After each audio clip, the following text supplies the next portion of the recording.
चलिए कोई बात, चल खींचिए, फोटो खींचिए। देखिए चाचा की उम्र देखिए, फिर फोटो खिंचाना कर रहे थे। ठीक है प्रणाम। देखिए सीजीएल के मामले में हमारा स्टैंड साफ है, हम छात्रों के साथ हैं और हमें इस बात का पूरा आभास है ये सरकार इसी तरह नौकरियों को बेचेगी। इनकी मकसद ये कि झारखंड को बेच के अपनी जमा पूंजी को लेकर दुबई या कनाडा शिफ्ट हो जाना। हमें लगता है ये भविष्य में माननीय मुख्यमंत्री बाकी गरीब आदिवासियों को उसी तंगहाल में छोड़कर ये निकल जाएंगे। आज 15-20 वर्षों बाद आप देखिएगा ये अपना ठिकाना बदल देगा। ये झारखंड को खंडर बना के, झारखंड को बेच के, प्रदेश के लोगों को बेच के यहाँ से निकल जाएंगे। बिल्कुल ये तमाम सीटें बेची जा चुकी है और बड़ा शर्म है माननीय मुख्यमंत्री महोदय। वोट देंगे झारखंड के लोग और नौकरी बांटेंगे पटना और छपरा वालों को, नौकरी आप देंगे कलकत्ता वालों को, नौकरी देंगे आप गुजरात और सूरत वालों को। बहुत ही अशोभनीय है। हम आज आपको कहना चाहेंगे, सुनिए, जिस दिन आप धनबाद में जब जीत जाएगी ना, जिस दिन रांची में, धनबाद में, हजारीबाग में जीतिएगा ना, तब मानिएगा वे लोग आपको वोट करते हैं। वोट लेंगे झारखंडियों से, वोट लेंगे गरीब आदिवासी मूलवासियों का और इसी तरह ये सीटें बेचेंगे। ये स्पष्ट हो चुका है। दादा पूरे झारखंड के लोग आपसे उम्मीद लगाए हैं कि आप सदन में इस बात को उठाएंगे। देखिए सदन में बिल्कुल उठेंगे, मामला हम सदन में उठाएंगे, मजबूती के साथ उठाएंगे। और अभी एक इंटरेस्टिंग प्रश्न हम लोग के बीच आया था कि आप जब विधायक बन के डुमरी से आप दादी से मिली तो दादी ने आपसे एक प्रश्न किया था कि अब हम पूछो लांगो घर, तो क्या ये दादी का सपना दादी के जीवित रहते पूरा हो रहा है? क्या उनका उम्र 108 साल उतना नहीं हुआ है, 90 से रोज जो ना को तो अजीबे कंडीशन के लोग लगा कसम से सरल नेता लगे, लेकिन थोड़ा बात बह रहा है मीडिया के सामने। तो 10 मिनट वेट कर ले, कोई प्रॉब्लम हो, 10 मिनट वेट कर, कोई प्रॉब्लम हो तो फिर रुकना, गजब तो नहीं कर रहा है।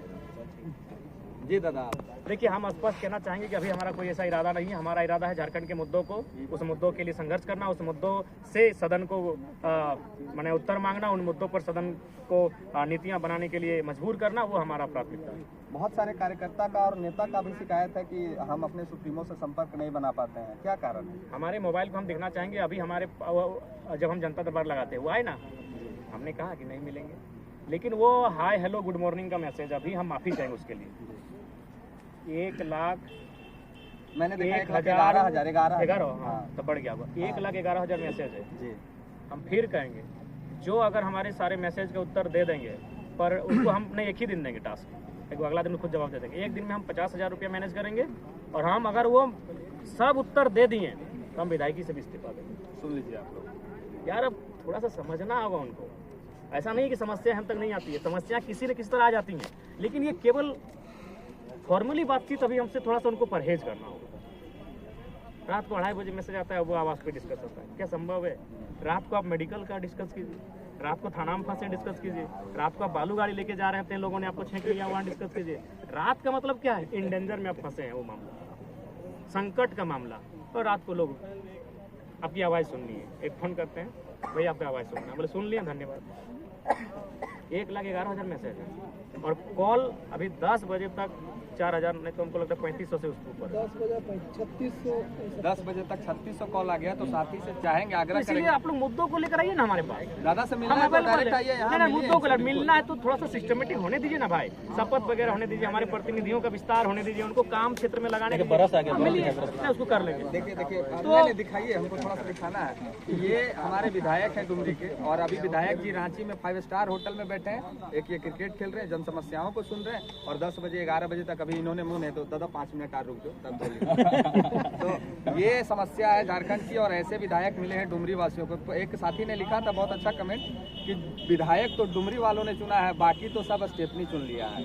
तो ये सही होते सीधे दिख रहा है। दादा एक चीज़ और मैंने नोटिस किया कि मैं आदिवासियों के बीच बहुत जाने का प्रयास किया और जाके देखा तो ये आदिवासी की सरकार कहती है कि आदिवासी डेवलपमेंट कर रहा है। मैं नेतरहाट गया था, नेतरहाट में टोटल CNT प्लॉट को बिहार और यूपी को लूट लिया, और आपको वहाँ पे खोज रहे हैं लोग। मैं भी जिंदा हूँ, आप भी जिंदा हैं, और मुख्यमंत्री भी अभी 50 साल के हैं, अभी 20 साल पॉलिटिक्स करेंगे। अगर आज वो नहीं चेते तो 20 साल बाद हम लोग डिस्कस करेंगे। 20 साल बाद हम रांची का, अभी आप रांची का नक्शा बना लीजिए, आप धनबाद का नक्शा बना के आइए, आप हजारीबाग का नक्शा बना के आइए। 20 साल बाद हम ना झारखंड के लोगों को हम खोज नहीं पाएंगे। धनबाद में चलिए, हम तो झारखंडियों की नहीं केवल आदिवासियों की बात करते हैं। कुछ गांव थे जिनको दामोदरपुर, भूदा नाम हम भूल रहे हैं, कम से कम 1 दर्जन गांव थे, आज हमको लगता है आदिवासी जनसंख्या गायब हो गई है। ये बहुत बड़ा सवाल है, बहुत बड़ा प्रश्न चिन्ह है। इसीलिए जरूरी है स्थानीय नीति, इसीलिए जरूरी है CNT कानूनों का और प्रभावी और मजबूत बनाना, नहीं तो मुख्यमंत्री भी जिंदा रहेंगे, 70 साल में वो रहेंगे, 70 साल में तक राजनीति लोग करते हैं। हम तो 30 साल के हैं, उस समय हम 50 साल के रहेंगे, आप भी 30-35 साल के, आप भी 50 साल की उम्र में रहेंगे, लेकिन हम लोग रोएंगे झारखंड की दुर्दशा में। आज धनबादवासी रो रहे हैं, क्योंकि धनबाद में झारखंड का बेटा विधायक नहीं बन सकता है, झरिया में झारखंड का बेटा विधायक नहीं बन सकता है, हम रो रहे हैं। तो इसलिए भाई हम बार बार यूपी बिहार और बंगाल की लड़ाई है ही नहीं, ये हमारे हक की लड़ाई है। कोई हमारा हक क्यों छीनेगा यार, क्यों छीनेगा, सीधी बात है। हम पटना में, बताइए हमको, पटना में कोई भी झारखंडी आदमी जाके गैर तरीक से 1 इंच जमीन लेके बैठा है? यहाँ CNT के प्लॉट को खरीद के लोग बैठे हैं। ये जो मुख्यमंत्री, अरे भाई राजा बन गए, शुभकामनाएं हैं, मजा कीजिए, आपका क्या है? आपकी अर्धांगिनी विधायक, आपके बाद आपके बच्चे भी विधानसभा में आ जाएंगे, लेकिन 20 साल बाद, आज भी हम बोल रहे हैं, मेरा वीडियो खत्म नहीं होगा 20 साल बाद, 20 साल बाद आप भी जिंदा होंगे, हम भी जिंदा होंगे, और झारखंड की हालात पे रो रहे होंगे। परिसीमन होने वाला है, परिसीमन होने वाला है, परिसीमन को आप नहीं रोक सकते हैं। उस समय पता चलेगा ST सीट कहाँ रहेंगे, उस समय पता चलेगा कि बाकी CNT कानून का क्या होगा। उस परिसीमन होने दीजिए, उसके बाद झारखंड की और एक बहुत माने दुखदायी तस्वीर आपके सामने आएगी। क्यों आएगी? बोकारो की जनसंख्या है 5 लाख, आप अगर कितना भी उसको सुविधा अनुसार करेंगे तो 3 सीट आपको तब्दील करना होगा, तीनों में गैर झारखंडी जीतेंगे। धनबाद और झरिया आपको परिसीमन जनसंख्या के आधार पे होगा, और मेरा भी तर्क वही है, जनसंख्या के आधार पे ही परिसीमन होता है। इसलिए होता है कि मान के चलिए अभी बोकारो की माने वोटर्स हैं 5 लाख, और मान के चलिए सिल्ली के वोटर्स हैं 2.5 लाख। यार योजना तो 5 करोड़ मिलता है ना, तो 5 लाख जो है उन तो ठगे जा रहे हैं। तो मैं एग्जांपल दे रहा हूं, तो जब मान के चलिए अकॉर्डिंग, अगर मान के चलिए अभी झारखंड में मतदाताओं की संख्या लगभग मान के चलते हैं 2 करोड़ 40 लाख के आसपास है, अनुमान, हम गारंटी नहीं करें क्योंकि हमारे पास ऑथेंटिक डाटा नहीं है। तो अगर हम 2 लाख से भी उसको अगर डिवाइड करते हैं तो 120 विधानसभा सीट होती है, यानी एक विधानसभा में शायद आप 2 लाख वोटर्स रखेंगे। अगर उससे 10 सीट बढ़ाना चाहेंगे तो कम से कम 1.5 लाख, यानी आप 1.5 लाख तो रखेंगे, उससे कम आप नहीं रखेंगे। तो अगर 1.5 लाख भी अगर रखते हैं तो 150 सीटें होती है, 2 लाख रखते हैं तो 120 सीटें होती हैं। उस समय सीधा नकारात्मक प्रभाव झारखंडियत पे पड़ेगा। आज पूरी तरह से कह रहा हूं, सदन में भी मैं इस बात को रखूंगा। इसीलिए अगर आज चेतती है ये आदिवासी आदिवासी आदिवासी बोलने वाली सरकार, तो चेत जाए, नहीं तो असुरी जनजाति खत्म हो चुकी है।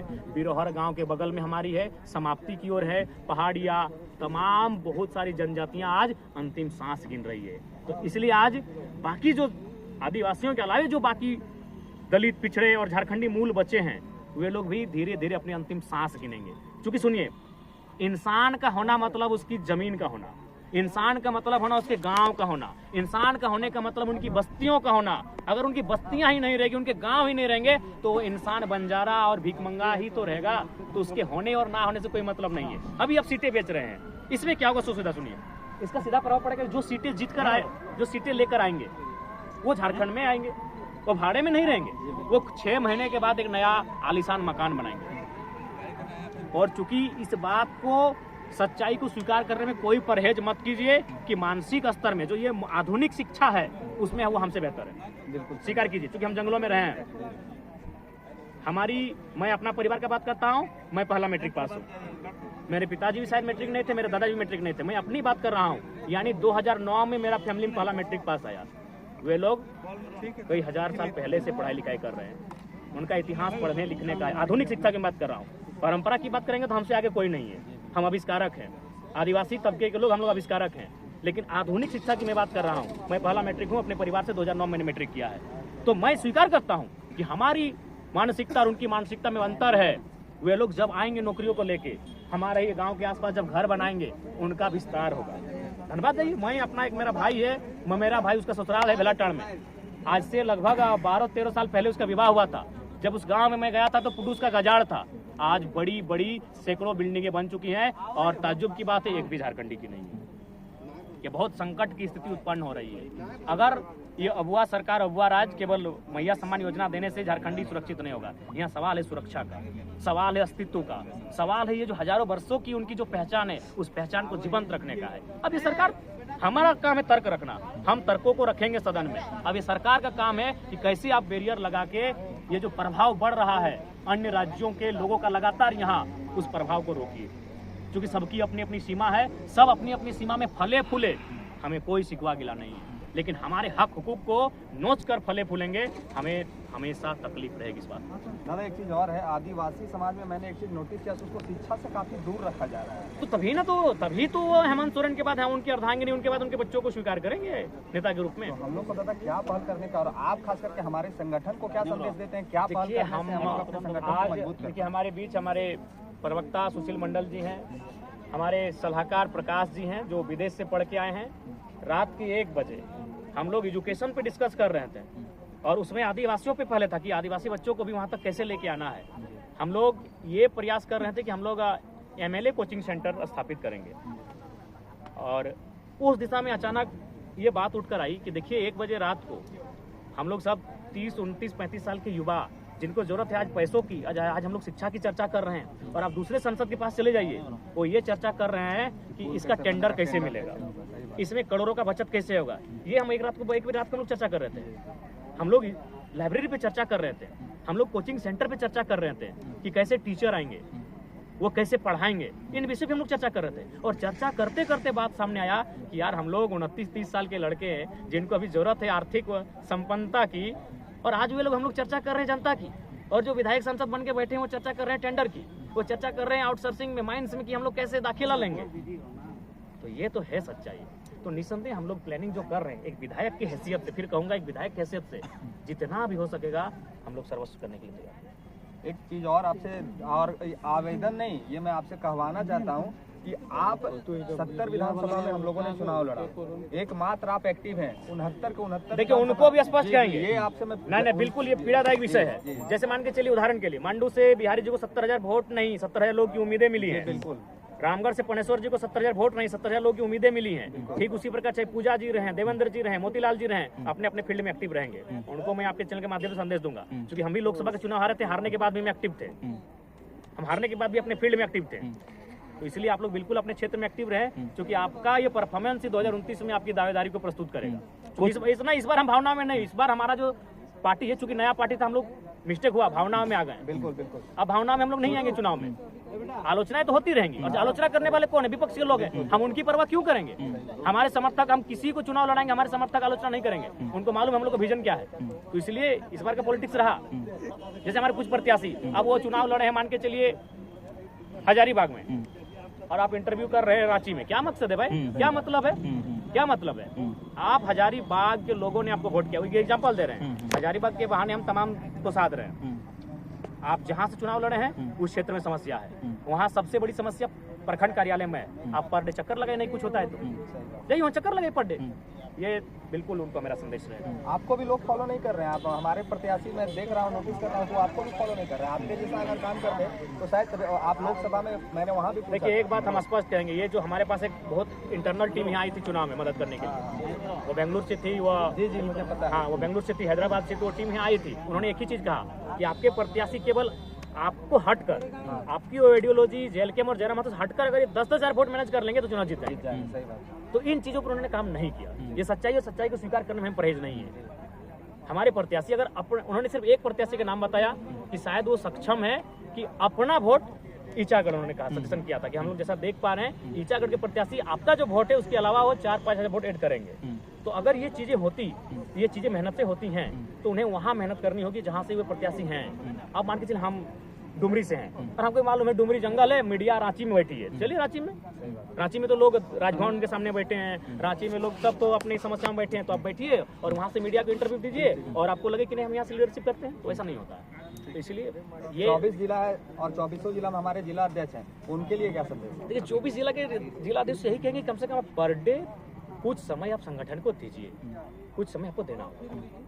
धन्यवाद। क्या नहीं, एक प्रश्न, अंतिम संदेश ये है आपसे, मैंने झारखंड वासियों के लिए रहेगा, खास करके आदिवासियों के लिए रहेगा कि वो लोग को एक डाइवर्ट कर दिया जा रहा है कि नहीं कुर्मी एसटी में सम्मिलित हो जाएगा, आपका हक छीन लेगा, और जबकि हम दादा पूरा प्रश्न ये, जबकि जेएमएम सरकार में सबसे ज्यादा कुर्मी के लीडर है, तो उनको वहाँ पे तकलीफ नहीं है, लेकिन हमारा लीडर अगर कोई कुर्मी बन रहा है तो उनको तकलीफ है। इसके लिए क्या? देखिए हम हर समाज को यही कहेंगे कि हमें ये सोचना चाहिए कि हम कैसे अपने अपने हिस्से की रोटी खाएं। जी तो भाई कुर्मियों की लड़ाई में, आबादी में भागीदारी है, और आज भी एक न्यूट्रल पर्सन बन के हर एक आदिवासी को सोचने बोलिए और बात करने बोलिए कि अलग झारखंड आंदोलन में कुर्मियों का क्या योगदान। ठीक है, आज उनको ये लग रहा है नौकरी, आज उनको लग रहा है कि उन जहाँ से वो नौकरियाँ करते हैं वहाँ, तो उनको सोचने बोलिए।